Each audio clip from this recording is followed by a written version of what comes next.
I'm just hugging, all these pawns. Like my king's like huddling around these pawns, and he's cornered me. I'm just cornered in here. I'm just like turtle mode, turtle mode, turtle mode. I got away with murder in this game. This is Kevin. This is round 3 of the Pennsylvania Amateur Championship. I'm playing Kevin Shen.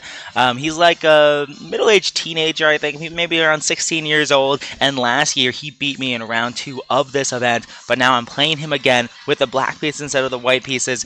And I'm hoping to get revenge. This is part of my revenge tour. This is a no engine recap until the very end of this video. And time control is game in 75, delay 5. If you hear music in the background, sorry about that. I'm in a Starbucks right now recording because it's 8 a.m. on Sunday morning, and I wanted to get the recording done, but didn't want to wake up my fellow chess players. So that said, let's hop in and see how this game went. He played knight f3. I played d5. He played c4. I don't really know that much about the positions when you push to d4. I know pushing to d4 is fine for black, I think. I just like to go play e6, and now he transposes into a queen's gambit declined. And in this move order, I like to play a6 with the idea to capture on c4 and play b5. And with bishop g5, I do exactly that. And but the one thing that this pawn was doing on d5, it was controlling the e4 square. So now since I took on c4, he can play e4 himself, taking advantage of this pin, preparing e5, where I'll be forced to lose a piece. But it gets a bit more complicated than that, because I play b5, he plays e5, and now I play h6, breaking the pin. So he sacrifices the piece, a piece, to break my breakage of the pin. So he re-gets his pin. So he's temporarily down a piece, but he won 2 pawns, and he's going to get his piece back. And now I play knight bd7. If I just played a move like bishop b4 or something like that, then he could take, and it's a fork. And so I don't want. So if he takes my piece, I don't want it to be a fork. So knight bd7, and if he takes with here, this is totally fine for black. And if he takes with here, I'm not actually going to take back, because then he's maintaining this pin, which is super annoying. But it might be okay, but it's super annoying. Okay. So after knight bd7, he plays queen f3, attacking my rook on a8 and putting more pressure on the pin piece. And I play rook b8. So now I'm preparing bishop b7 to attack the queen. And now he plays knight e4. So far, Kevin has been playing very, very logically. And this is where this position gets pretty fuzzy for me, because I've been playing this opening variation of like, a6 and taking on c4 and playing b5. I've been playing this for a long time, but at the same time, I don't get this opening very often. So I know all this is good for black. Like it's the position hovers around equality-ish. But queen f3 is a very logical move, but I also haven't really looked at this move. Because you can go bishop e2 and bishop f3. But queen f3, I get a bit fuzzy on like what. I know rook b8 is the move, and I know you're supposed to bring your bishop to b7. But now after knight e4, like Kevin has played so very logically, very simply, just adding more pressure on the pin piece. And then I was like, wait, if I go bishop b7 here, pinning the knight to his queen, then, he can take, I can take, his queen's under attack, so I can take, he can take, and then he can take. And I was like, is my rook really bad here? Is my rook bad, or is my rook okay? I actually don't know. I actually don't know. I think my rook won't really find a home, so I'm not really sure if this is okay. And, this knight, his king is weak. I've never faced this move order. Why haven't I faced this? Well, is it because I can actually give a check on b4? And if you retreat back with your bishop, then I'm no longer pinned. If you retreat back with your knight, well, then you haven't added more pressure on my piece. And I can go bishop b7, maybe. So I ended up playing this move, and he went king e2. So I'm like, okay. So now, in almost every variation, he's going to have to trade queens, because if he doesn't trade queens, his king's going to be weak on e2. He didn't go to d1 because there are a lot of tactics with like bishop e7, and if knight takes, and if pawn takes or bishop takes, then queen takes d4 is a check on his king. So my queen x-rays his king. So that's why he went, instead of king d1, he went king e2. So after he did that, I brought my bishop back, and then he traded. I took, he took, and yeah, I mean, I just took. Actually, no, I threw in this move first. I don't know why I thought so long of this move. I thought for at least a few minutes on bishop e7. Because on one hand, it does get my bishop off of its home square on this nice long diagonal. Um, so it makes sense to just play it instantly. Because if he takes, Desperado, attacking my queen, trying to win a piece, well, I can take his queen with check. So that doesn't work. If this king was still on e1, this Desperado would actually work. But in this case, his king is on e2, so I take with check. That's the key difference. Anyways, because I was trying to figure out, like, if I take here and he takes with a pawn, this is what I was trying to calculate. If he takes with a pawn, not with the queen, and then I could take his pawn, but then he can go rook d1. I could take, and then he could go here. And I was like, is this like? Is this? I should be winning, right? Well, I wasn't sure. Looking at it now, like I'm very happy with it. Like this would be so dumb. Like why would he ever take with the pawn? That makes no sense at all. If he takes with the queen, I can't take this pawn because my rook's hanging in the corner. So yeah, I don't know why I thought for so long on bishop e7. I should have just played it instantly. He played queen f4. Now I took, he took, I took, he took. And so now he count the material here. So he has 7 pawns. I have 6 pawns at the end of the day. However, this pawn is weak, this pawn is weak, but he has an outside passed h pawn, but I have a queenside majority on the queen side. So even though we reached an endgame that is most likely hovering around equality, this position is very imbalanced, which means there's lots of winning chances for both sides. This pawn on f6 is very powerful because it's cramping my king style. So I would go rook h6. I'm just going to take this pawn. There's no possible way for you to defend this pawn. So he goes king e3, opening the door for his bishop to move. I take the pawn. He goes h4. Now this is where I actually don't know if I came up with the right plan. Should I just kind of ignore it? Should I just ignore it and go for counterplay immediately? Try to expand on the queen side. Well, I was just really afraid of like just h5, and if I go b4, you can go like h6, and then I can go king e7, and then h7, and then I can go here. And like this is probably good because he probably shouldn't push this far down the board, but he can be more patient than that. He doesn't have to go push his pawn all the way to h7. But maybe this is what I should have done. Maybe I should have just been like, okay, I need to mobilize my pawn majority to win this game. Maybe that's what I should have done. Instead, though, I play a bit defensively. I'm like king f8, king g7, and then I'm going to double up my rooks here, and then he's going to play h5. And one thing I kind of like I knew this would happen. I knew all this would happen, but I really just wanted to stop his pawns from moving.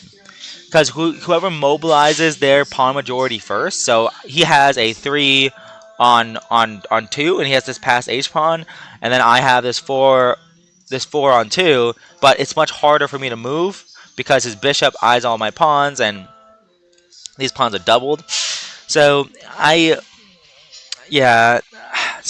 probably shouldn't have played so defensively, I feel like. I played f6 here, trying to stop g5. If I don't, like, if I play bishop d5, g5, and I'm like, oh my gosh, like, all my pieces are getting stuck here. But, like, even though and this rook is really close to being trapped, like bishop d2, rook f8, here, and then here, like, what am I doing? Like, this is really scary, but maybe it's okay, actually, because my bishop's really good. The fact that he can't double up on the h-file is very awesome, but he can go to rook g1, and that's still not very happy looking. So I play f6, he plays f4, and now, man, when I say I get away with murder, I mean, I go for e5. And, if he goes g5, trying to win a tempo, then I can always just, like, take his pawn, and like take his pawn. So he's not going to do that. But if he takes and goes g5, well, I can still take with check. And I genuinely thought like he should go for this Although in this case, I do have rook d6 here, getting on the open file. But this is very, very scary for black. But he decided to do something entirely different. He actually pushed his pawn. So he's saying, okay, you push your pawn, but I'm going to completely ignore it here. But now I can go king f6. And that's why I play in the game. This happens. So he has 3 passed pawns coming down the board. And this is why I think instead of pushing f5, he should just play g5, allowing me to take and getting these passed pawns 3 squares away from promotion. And he's going to play rook g1 next and push, baby, push. Like that is what he should probably do. But instead of that, he goes for f5, and you know what? I actually think I have a chance, because yes, these and the more we trade pieces, the closer we are to me losing the game, because this is a 3-on-0, unimpeded pass pawns. However, he plays rook d1. I play king g5. I'm just hugging, all these pawns. Like my king's like huddling around these pawns, and I have dark squared control. This is light squared bishop. If this was a dark squared bishop, I'd be dead. I'm out of the water. But because it's not, like, it's actually really tough. Like, what are you gonna do? One thing I had to contend with, like, what if he tries to trade bishops? My bishop's really good. His bishop is kind of passive. What if he tries to trade? I could always play e4, and if he takes, then I could play rook e8 here, pinning to win. And if he goes rook d4 to defend, I go c5, and I'm just simply winning this game. I'm going to win the bishop. I'm going to win the game. So after rook d1, I played king d5, and now I played rook d7 here, infiltrating. And he has a devastating check here. Like, if I just play bishop c6 or something really stupid, then rook g7, king f6, only legal move. Oh wait, I'm attacking the rook. Okay, okay. For some reason I thought this was losing, but no, this is totally fine. Okay, never mind. I'm hallucinating at 8 a.m. this morning. So we traded, and then he played rook f2. He has these scary passed pawns, but I'm blockading on the dark squares. However, one thing I was worried about, like, okay, let's say I play rook f7 here. Why does I play rook f7? Bishop f3, and then if I play e4, he still cannot take, except he can. And any endgame we play, like if I do this, which would be really dumb, any endgame we play, I lose, because he gets his pawn through, and my queenside majority has done literally nothing for the entire game. So if you go bishop f3, I can't really do anything, and then if I take, well, now what? Like, legitimately, now what? So, like, I have to be very careful here. However, if I could go bishop or king f6 here. If this was something that Austin was telling me I could probably play in this position. And now my bishop and pawn block out any pieces from infiltrating on the 4th rank. I'm going to go rook d7 next. So if he goes bishop c6, I'm going to go take, and if he takes with the rook or the king, I'm going to go rook d7, and now I'm infiltrating, and he's still far away from pushing this pawn to g5. If he can push this pawn to g5, I lose the game. If he goes h6 here, which would be a very interesting way to play, then I could go check. If he goes forward, I can go check, and he has to go back, and then I could take. So if he doesn't defend, then he has to go back here. Then I can go check. So I'm like forcing him to make decisions. If he goes back to g7, now I can push my pawn to d4. And if h7, I can attack this pawn, but then go h6, and I can take, and then he can go here. So this is probably losing now that I'm looking at it. So it gets complicated. I actually don't know. This might still be losing. I was hoping it wouldn't be losing. Also, in this position, after king f3, I could go check like this as well. And then if he goes here, this has got to be losing. Takes. And then what if I just fully gun b4? b4, c3. So h7 here, g5, c3. Oh my gosh, what is happening? What is happening here? I think I'm winning. I think this is actually winning for black. I am not 100% confident, and I don't want to spend too much time on it. But yeah, I think that's actually winning for black. That's the name.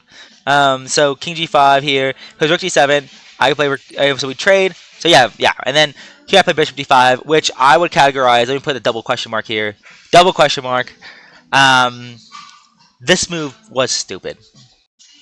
F6 is the most natural move, and I thought he couldn't play it because I'm just gonna play rook f7, and he can't move his king forward. He can't defend the pawn any other way, so I'm just gonna win this game. And then I was like, oh my gosh, if I do this, then he does this, and then he forks me, and if I go back, he still does the same thing, and he has 3 pawns that are rolling down the board, and I'm gonna lose this game in a horrible fashion.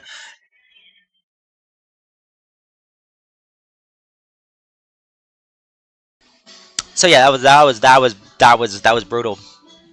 Um, I'm so dumb. Like if I had just played King f6, no issues. He's still the only one that could possibly win this game, but I think Black has a very solid position. And I'm gonna go Rook d7, open file next, and I'm going to maybe be okay. It's very scary, but I might be okay, and maybe winning if White doesn't play accurately, but probably losing if White plays okay. Well, if I don't play accurately. So he plays f6. Now I'm on defense. Bishop e6. Guarding against the rook check. But now that bishop, what was it doing on d5? Guarding e4. So now the king infiltrates. I'm like, oh shoot. And so now I blockade the pawn. He takes my pawn. I go back. So now I'm in full defense mode. But luckily, I have a pawn on c7 that's blocking out any infiltration. So there is no possible way for him to infiltrate on the 6th rank. It's going to be very difficult for him to win this game. He needs to try to break through with his passed pawns, or break through in the center and try to go after my weak queenside pawns. Because all of my resources are my king, my rook, my bishop. They're all tied down to defending against these passed pawns. So if he can take advantage of that and go after my queenside pawns, he's just straight up winning. That's one winning idea. He goes rook f1. I go bishop c8. He goes rook f4. I go bishop d7. I'm just like waiting. He's cornered me. I'm just cornered in here. I'm just like turtle mode. And then he goes rook d4. So now if I go bishop c8 again, he's going to infiltrate with rook d8, and he's going to go rook g8, and then start pushing his pawns through. That's his winning idea. So now I can no longer move my bishop. I could go rook h7, but I decide not to. I'm going to go a5 first, though a4, and now he never have a pawn break on the queen side. That's an okay idea. However, a4 is a cold shower that he did not play. A4 undermines my defense of b5. If I defend my pawn with c6, so now if I take, he takes. Now I have a 3-on-1. This would be good, but the thing is, he can actually start infiltrating in this position. He can probably, honestly, he might be able to go king d6 here, because if I take the pawn with check, I lose the bishop. So this c7 pawn was doing a really good job of controlling the dark squares, but now his king has free reign into my position, and he can probably ziggity zaggity to this a5 pawn, and then start having another pass pawn on the other side of the board. Because if I do take this pawn, well, now he takes my c4 pawn with his bishop, and now my rook is attacked, and I just game over. My bishop's hanging. He's one square away from promoting. If I go back, I lose the bishop immediately. So this is just game over. A4 would have killed me on the spot, but instead he went rook d1. Now I played a4 myself, so now he can never play a4 because I played a4. And if he tries to break with b3, this might be a really good shot, a really good try. Except I don't think it is, because I have two options here. I probably would just take, and then honestly, I might just take. I'll probably just take. So now I never have to worry about his queenside pawns ever again. It would be tough to hold on to this pawn, but I'm not super concerned. If he ever goes rook b1, then I can take this pawn, and after he takes this pawn, then my issues have been solved for the most part. I might still be losing, but I'm not sure. So I played a4, and now I'm like, but this is still gotta be losing. He plays a3, stopping any possible queenside expansion. And then I played rook h7. He played bishop 3. I played rook f7. So now, so his idea is to go bishop d5. If my rook was still on h7, he could go bishop d5 here, stop my rook, and it's like zugzwang almost. But now, if he goes bishop d5, now I can take this pawn, because now his rook is no longer eyeing my bishop. A lot of the time, this f6 pawn was hanging, but it wasn't really hanging, because if I took it, he takes my bishop for free, so that's not very good. But now, if his bishop blocks his own rook from seeing my bishop, then I can just take this pawn. So that's why after bishop f3, he goes back. So we've reached this position twice. And so I'm keeping track, because if you reach the same position 3 times, you can claim a draw. So that's the threefold repetition rule. Also, I do want to note what happens if I take this pawn. He has 2 options. One, he can pin to win and win my bishop. Secondly, he can also just trade and then play king e6, and my king is too far away to defend against everything else in my life. And he's going to win this king and rook endgame. Yeah, that's it. So yeah, that's why I'm never taking the g4 pawn, because every endgame is losing for me. Every rook and king endgame is losing for me. So I go rook f7, he goes bishop back, and now I go rook h7, and now he goes h6 and offers a draw. So if I took this pawn with the rook, then of course he can take my bishop for free, which is not very good. But I guess he just forgot that, like, he realized that after king takes and rook check, I can still defend my rook. And if he pushes the pawn, I can attack it, and he can't defend. He can't defend this pawn, and I'm just going to take it. And so if he goes g5, I can go here. Attacking this pawn, he has to go back. And then he was convinced that this was a draw. So he offered a draw. And the thing is, he didn't offer it properly, because he played h6, and then 30 seconds into my move, he offered a draw, which you're not supposed to offer a draw on your opponent's turn. You're supposed to do it because you're interrupting your opponent's thought process. You're supposed to make your move, offer the draw, then hit the clock. That's the correct etiquette. That's the correct procedure. It is not illegal to offer a draw the other way, where you just offer it on your opponent's turn. It's not illegal to do that. However, it is improper. It's very improper to do so. So he should have offered a draw before playing h6, but he offered it after, and I really don't think he should have, because I mean, this position, only one side can lose this position, and it's not white. White's not losing this position. I just can't believe he offered a draw here. Just practically speaking, it doesn't make any sense. But I'm not complaining. I take charity. And so, what is a winning maneuver for white? I actually thought he might go rook f1, and rook f7, bishop d1, and go bishop d2 to try to go bishop g6. Like, I actually thought that's the plan he was going to do.